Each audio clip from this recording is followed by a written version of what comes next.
Hola, buenas noches. Sí, buenas noches, por fin. Bueno, la última rima, que era la 41 de Becker, estaba en plena naturaleza. Hoy estoy en mi salón y es de noche, así que me he encendido escandalosamente todas las luces de mi casa. No sé si arrimarme o no, bien. Y me he puesto la pantalla horizontal, por lo cual el objetivo está allí y es que miro para el otro lado para ver los tiempos. En fin, voy a intentar concentrarme y hoy estamos ante la rima número 42 de las rimas de Becker, dentro del bloque 3 o tercero, que es el desengaño amoroso. Bueno, por empezar, voy a empezar a recitar esta poesía y esta rima 42 de nuestro autor del siglo XIX, del postromanticismo, segunda mitad del siglo XIX. ¿Vale? Bien. Por cierto, es literalmente de desengaño amoroso, aunque no lo parezca. Es muy bonita. Cuando me lo contaron, sentí el frío de una hoja de acero en las entrañas. Me apoyé contra el muro y un instante la conciencia perdí de dónde estaba. Cayó sobre mi espíritu la noche, en ira y en piedad se anegó el alma. Y entonces comprendí por qué se llora. Y entonces comprendí por qué se mata. Pasó la nube del dolor. Con pena logré balbucear breves palabras. ¿Quién me dio la noticia? ¿Un fiel amigo? Me hacía un gran favor. Le di las gracias. Así es la rima 42 de Becker. Me encanta. Bueno, es muy sencilla. Voy a empezar hoy por un poco de localización de nuevo del autor con respecto a la época que vivía. Como os he dicho, era del postromanticismo, segunda mitad del siglo XIX. No me voy a extender mucho porque quiero concretar el tema de que era un poeta romántico, pero por ejemplo no lo era tanto como Espronceda, porque es que eh, era un poeta romántico, pero sencillo. Su poesía era breve, tenía cierta musicalidad y era un maestro en, en, en expresar sus sentimientos, sus emociones, su dolor, su amor, su desengaño. Como he dicho, de una manera muy simple, en un tono muy popular. ¿Qué significa esto? Que no lo adornaba tanto para que la gente pudiera entenderlo. Así que no podéis quejaros de que nuestro autor no hay quien lo comprenda, porque es que hablaba y expresaba todo lo que eran emociones y sentimientos de una forma muy clara, muy sencilla, muy popular. De ahí su tono popular, ¿de acuerdo? Quizá piense que fuera por su orfandad o porque desde su niñez a cuando llegó a su etapa de enamorarse, pasó muchas penalidades y quizá fueran esos desengaños lo que lo hicieran ser el poeta que hoy conocemos. ¿De acuerdo? Vale, es una pincelada. El tema, que se nos propone hoy es, aunque no lo parezca, es totalmente lo que es el desengaño, ¿de acuerdo? El desengaño no, desengaño por desamor, vale, parecería, he puesto que aquí en el verso 11 dice, ¿quién me dio la noticia? un fiel amigo, ¿no? Que el tema principal sería la amistad, pero en este caso no es la amistad. Eso queda relevado a un segundo plano, ¿vale? Aquí el tema principal es el desamor, ¿de acuerdo? ¿Por qué? Porque aunque luego hable de su estructura interna, que se va a corresponder con las 3 estrofas, voy a dar una pincelada de que está dividido en 3 partes fundamentales. Una de ellas es que recibe una noticia muy dolorosa, ¿no? Una segunda parte en la que manifiesta totalmente el dolor y su angustia por esa noticia tan dolorosa. Y una tercera parte en la que hay un agradecimiento hacia un amigo que él considera fiel y al que le da las gracias por haberle dado esa noticia tan desagradable e impactante. ¿De acuerdo? Bien. La amistad, entonces, esto se queda en un tema secundario, ¿vale? Segundo plano, y nos vamos al desamor, se siente traicionado por su amada, aunque no lo parezca. Y luego, bueno, iba a reseñaros el porqué, ¿no?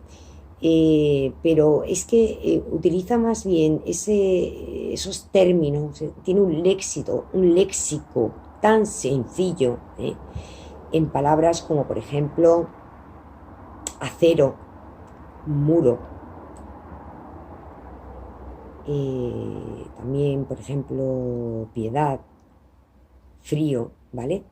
En el que ahí está utilizando esos términos, esas expresiones bajo un gran dolor, en el que siempre utiliza a nuestro autor elementos de la naturaleza un poco para compararlas, ¿no? Del ambiente que le rodea, ¿no? Para expresar sus sentimientos. Así es su forma de expresar la poesía, Becker, ¿vale? Es la manera que tiene él de expresar de forma romántica el dolor incluso. Por ejemplo, es el detalle que os quería ahora mismo, antes de meterme luego en las formalidades o figuras retóricas, deciros, por ejemplo, esta pincelada, ¿no? También, otra vez pincelada. Bien, pues en el verso 5 dice, cayó sobre mi espíritu la noche, pues realmente utiliza esas comparaciones metafóricas, ¿no? Pues para describir la angustia que ha sentido al recibir esa noticia, ¿de acuerdo? Entonces, por lo general era típico de la literatura ya de la segunda mitad del siglo XIX, de esta fase romántica, en utilizar esos elementos de la naturaleza para asimilar el cómo se sentía, como diría yo, para hacer referencia, ¿no?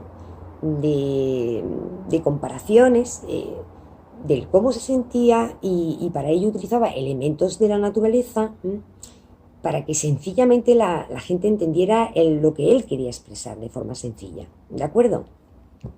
Así, comparado con esos elementos, expresaba a la perfección y fácil, ¿no? Fácil su estado de ánimo. Bien, pues ya está. Me paso a la estructura externa. Está clarísimo que estamos ante lo que es... bien, son 3 estrofas. En total son 12 versos, divididos en 3 estrofas de 4 versos cada una. Sigue, como diría yo, con los endecasílabos, ¿de acuerdo?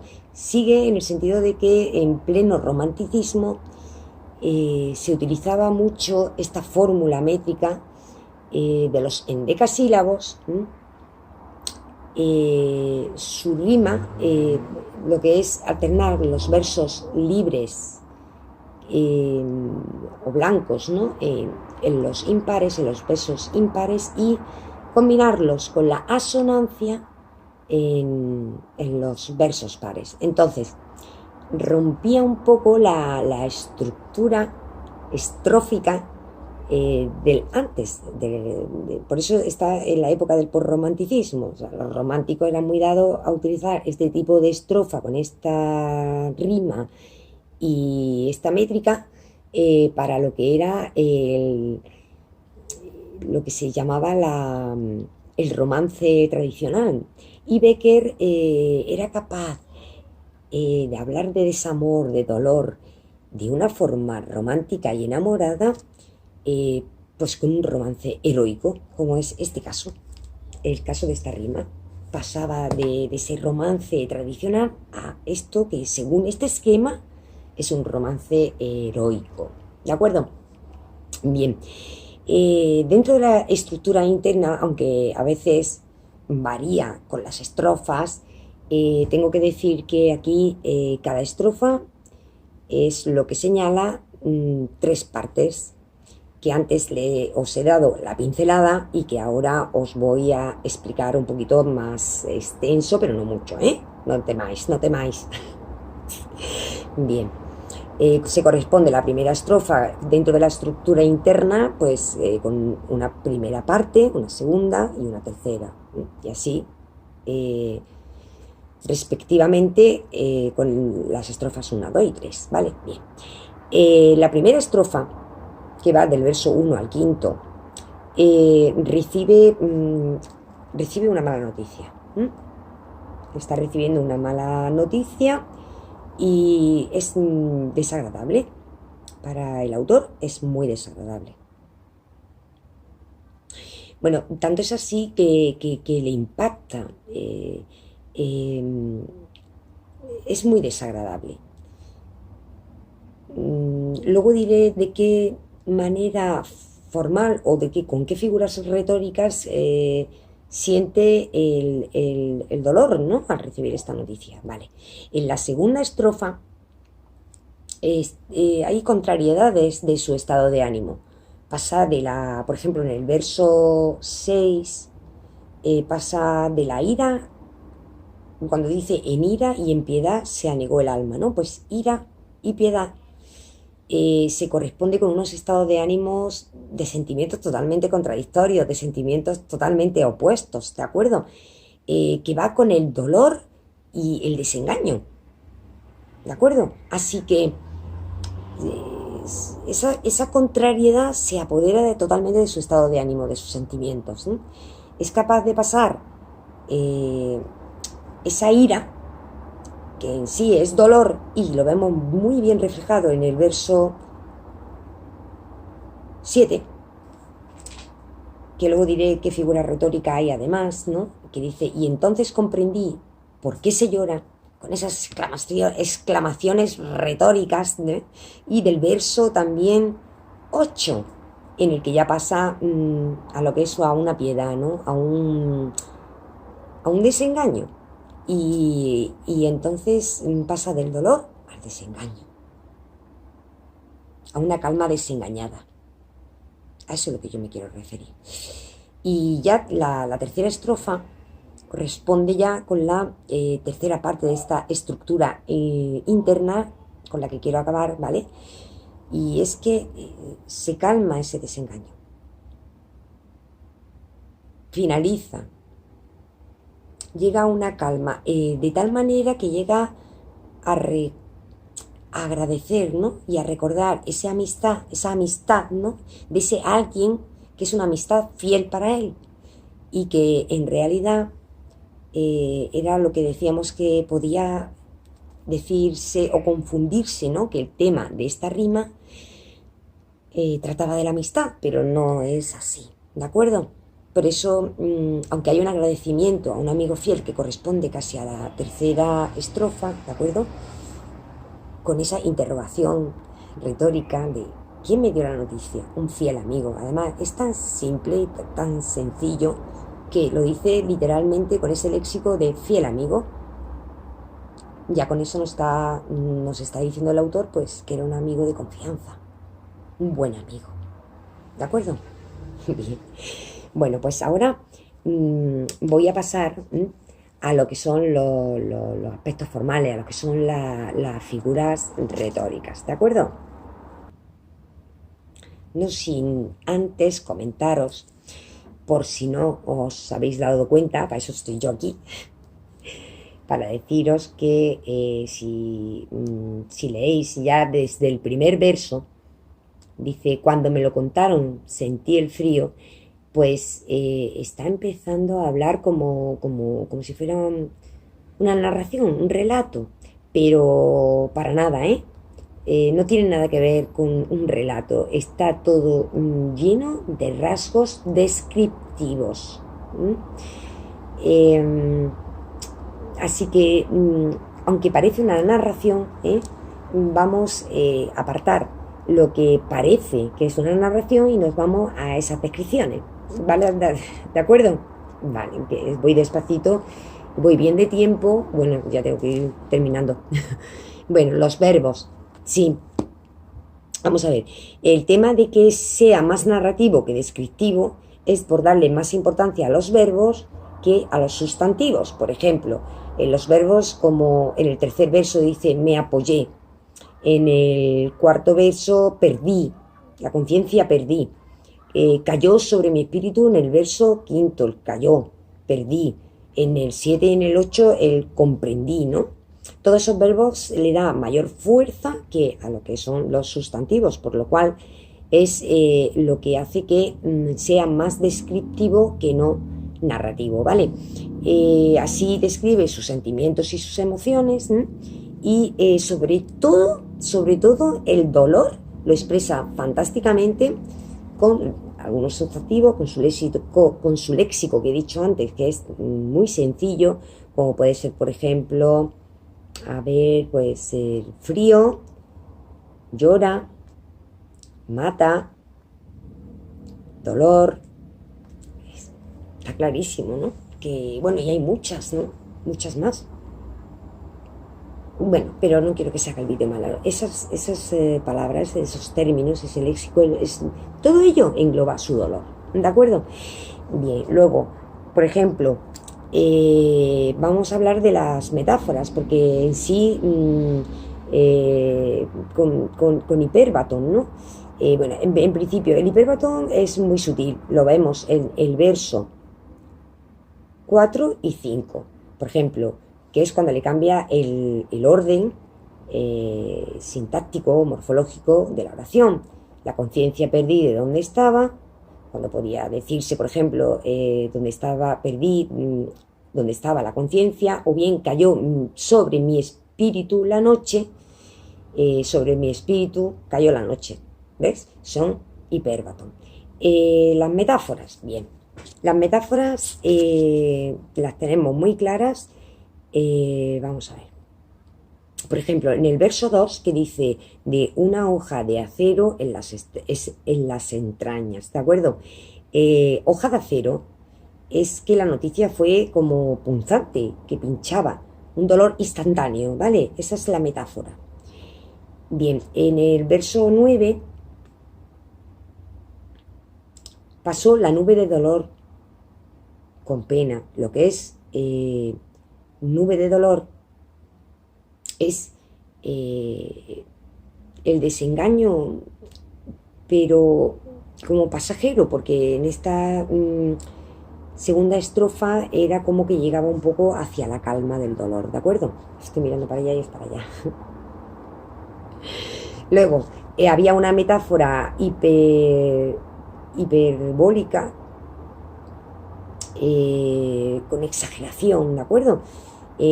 Sobre todo, la hemos dicho antes, que es en el verso 5, que dice, cayó sobre mi espíritu la noche, porque pierde la esperanza, quiero decir, él se desilusiona, porque si no hay amor, pues hay oscuridad. cayó sobre mi espíritu la noche. La oscuridad cayó sobre su espíritu, se le cayó el alma al suelo, por así decirlo, porque sin amor pues pierde la esperanza, porque no se siente ilusionado. El amor da ilusión, ¿de acuerdo? Entonces, con esa expresión, con esa metáfora es que nada tiene sentido para él. Si pierdes la esperanza y la ilusión porque no tienes amor, no tiene sentido, ¿vale? Y luego en el verso 6, en ira y en piedad se anegó el alma, que antes he mencionado. El anegar, anegó es anegar, es inundarse, como una inundación, que metafóricamente es que quería decir que él se llenó, su alma se llenó de esos sentimientos, ¿vale? Y bueno, pues para ya finalizar, deciros que me encuentro aquí, por ejemplo, paralelismos anafóricos, y entonces no voy a explicarlo más, es en el verso 7 y 8, y entonces comprendí por qué se llora, y entonces comprendí por qué se mata, con exclamaciones retóricas para darle un tono de angustia que lo acentúa, además que hay un polisíndeton con la conjunción y, ¿de acuerdo? Y es que me tendría que parar un montón más. Y, ¿vale? Sí. Paralelismos anafóricos, con exclamaciones retóricas y el polisíndeton, ¿de acuerdo? Para darle ese tono de angustia, ¿vale? Ya no lo repito más. Y luego ya, por último, destacar en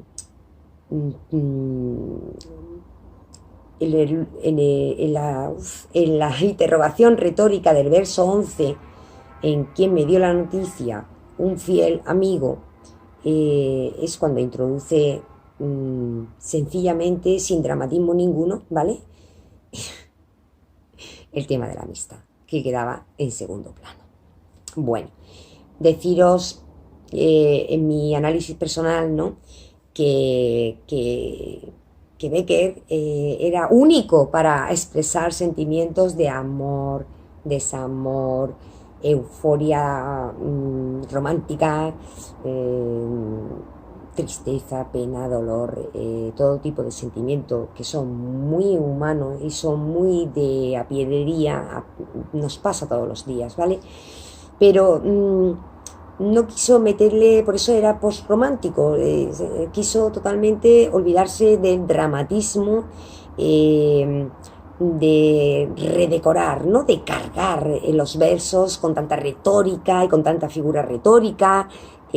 Rompió, como os dije antes, lo que era el romance, ¿no? Ese tipo de métrica, esos tonos sencillos, ese ritmo, esa musicalidad, esos versos breves, palabras literales a nivel popular del pueblo llano, ¿no?, en el que expresa perfectamente sus sentimientos. Aquí se encuentra bastante encontrado, pasa desengaño, vamos, sería capaz de matar, ¿de acuerdo? Pero he aquí que utiliza esas asonancias y todo parecido a ese romanticismo de primeros del siglo XIX, para romper un poquito y hacerse más sencillo, para que todos pudiéramos entenderlo mejor. Así que no os podéis quejar para nada de nuestro autor de hoy, de nuestro autor y único autor de hoy, que es Becker. Y esto me pasa por querer enrollarme demasiado. Bueno, mira, que no hago un análisis personal, se suele hacer al final de un comentario de texto, dar un poco de relacionar el tema que está tratando un poco con algún tema de actualidad. Pero no me voy a meter ahora mismo en ese tipo de comentarios, porque no voy a terminar entonces en toda la noche, que estoy muerta de cansancio. Bueno, ya es largo, ya es tarde. Es que a veces sus rimas son breves, pero merecen la pena pararme, sobre todo si os ayuda a encontrar figuras retóricas, las comprensiones, las estructuras, la métrica. Bueno, mi intención es siempre ayudar y alegraros el día. Bueno, que nada, ya está. Fin, que cuando no me tenga que parar en otras partes del comentario de texto, del análisis, y se me haga breve, pues entonces me liaré con los comentarios finales, que se llama el comentario personal, ¿no? Donde que tú das a esta rima, por ejemplo. Así que nos vemos en la rima 43. Os daría muchísimos besos y me pararía minutos y minutos y minutos, pero esto sería terriblemente largo, así que ya lo es. I'm sorry. Y espero que os guste. Si os gusta, likes. Ahora pasará por aquí debajo los enlaces si queréis ver otras rimas. Y bueno, intento es continuar, ¿de acuerdo? Así que mira, que nos vemos en la rima número 43 de Becker. Y que si os ha gustado o no, los likes, me da igual. El caso es que ver que lo reproducís, pues ya me hace feliz. Ver el número de reproducciones ya me hace sentir muy bien y feliz todos los días, la verdad. Soy sincera y así de claro lo digo. Vale, bueno, tampoco me tenéis que escuchar todo el vídeo entero, que lo sepáis. Muchos besos para todos. Y me despido hasta la próxima rima.